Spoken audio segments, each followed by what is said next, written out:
जैनी और ज़ैंशी एक अंधेरे रास्ते से जा रहे थे, जो रास्ता एकदम ही सुनसान था। जैनी को थोड़ा डर लग रहा था कि ज़ैंशी ये स्ट्रीट लाइट इतनी डिम क्यों है। ज़ैंशी कहता है तुमने ही तो इस रास्ते चलने को कहा था। जैनी उसके पीछे पीछे जा रहा था और इधर उधर देखता हुआ कह रहा था कि किसी चोर ने हम पे हमला किया तो। ज़ैंशी कहता है बकवास मत करो, मेरे करीब करीब चलो, कहीं पे भाग के मत चले जाना, नहीं तो मुसीबत में पड़ गए तो मैं तुम्हें बचाने नहीं आऊंगा। जैनी सुन रहे हो ना मुझे तुम।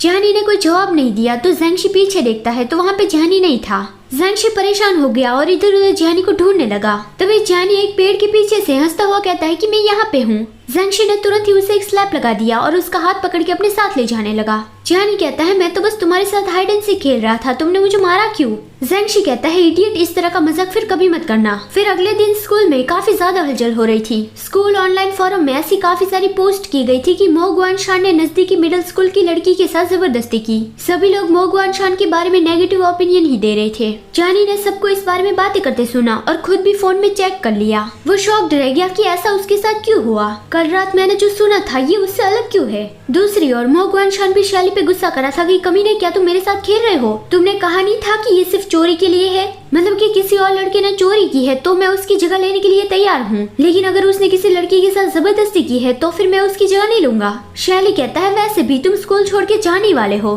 तो किस रीजन की वजह से जा रहे हो, इससे क्या फर्क पड़ता है। मो कहता है मैं ऐसा गुनाह अपने सर पे कभी नहीं लूंगा। शैली कहता है तुम्हें ये मानना ही होगा, तुम उसकी जगह बलि के बकरे बनने के लिए तैयार हो गए थे और ऊपर से कोई भी तुम्हारा यकीन नहीं करेगा। तभी एक लड़का आके उसे बताता है कि टीचर्स तुम्हें एकेडमिक अफेयर्स ऑफिस में जल्दी से बुला रहे हैं और तुम्हारे पेरेंट्स को भी इस बारे में इन्फॉर्म कर दो। दूसरी ओर जैनी ने हीतियान को फोन पे सब कुछ बता दिया था कि हीतियान हमने जैसा सोचा था वैसा कुछ भी नहीं हुआ, अब हम क्या करेंगे। हीतियान को बहुत ज्यादा गुस्सा आया, वो स्मोक करता है और उसके पास्ट में जो हुआ था उस बात को याद करता है। हीतियान जब छोटा था तब नदी में एक पपी डूब रहा था तो हीतियान उसे बचाने गया था। उसका बड़ा भाई हीचेंग उसे वापस बुला रहा था कि हीतियान वापस आ जाओ, लेकिन हीतियान उस पपी को बचाना चाहता था। हीचेंग ने कहा कि तूफान आ रहा है, जल्दी से वापस आ जाओ। हीतियान वापस आ तो रहा था लेकिन बहुत देर हो गई थी, तो फिर हीचेंग ने खुद ही नदी में जाके हीतियान को शील्ड कर लिया। तेज लहर के साथ साथ काफी सारे पत्थर भी आ रहे थे तो एक पत्थर हीचेंग के गले में लग गया। फिर वो दोनों टेंट में चले गए थे। हीचेंग कहता है मुझे तुम्हें यहाँ बाहर कैंपिंग के लिए लाना ही नहीं चाहिए था, अगर तुम अभी पानी के साथ बह गए होते तो फिर हमारे फादर तो मुझे मार ही डालते। हीतियान रो रहा था और हीचेंग के गले से जो ब्लड बह रहा था उसे पैच करने की कोशिश कर रहा था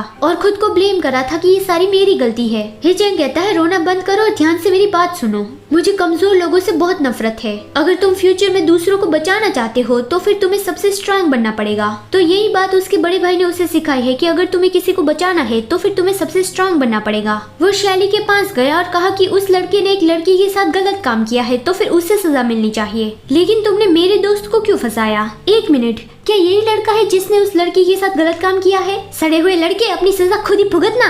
हमारे मोमो ने कुछ भी नहीं किया लेकिन फिर भी तुमने उसे फंसा दिया। लेकिन मोमो को इस शैली ने हर्ट किया है तो फिर हीतियान उसे सबक सिखाएगा और हीतियान ने उसे कह भी दिया कि आज तो मैं तुम्हें नहीं छोड़ूंगा, क्या तुम रेडी हो।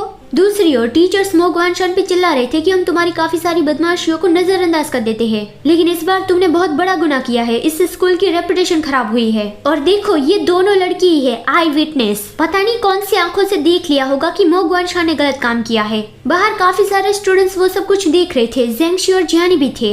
जैनी कह रहा था कि अंदर की सिचुएशन ठीक नहीं लग रही है, चलो हम अंदर जाके टीचर्स को कल रात जो कुछ भी हुआ था वो सब बता देते हैं। ज़ैंशी कहता है पहले शांत हो जाओ, टीचर्स को ऑलरेडी उस पे यकीन है ही नहीं और वो सब कुछ कहने से मामला और ज्यादा उलझ जाएगा। जैनी कहता है तो फिर हम क्या करें। ज़ैंशी कहता है कोई और रास्ता जरूर होगा। दूसरी ओर शैली और हीतियान आमने सामने आ गए थे। शैली कहता है मुझे नहीं पता था कि लाल के दूसरे दोस्त भी है, मेरी सलाह है कि अपने काम से काम रखो। हीतियान कहता है उसकी प्रॉब्लम मेरी प्रॉब्लम है और वो शैली का गला पकड़ के उसके फेस पर एक पंच लगा देता है।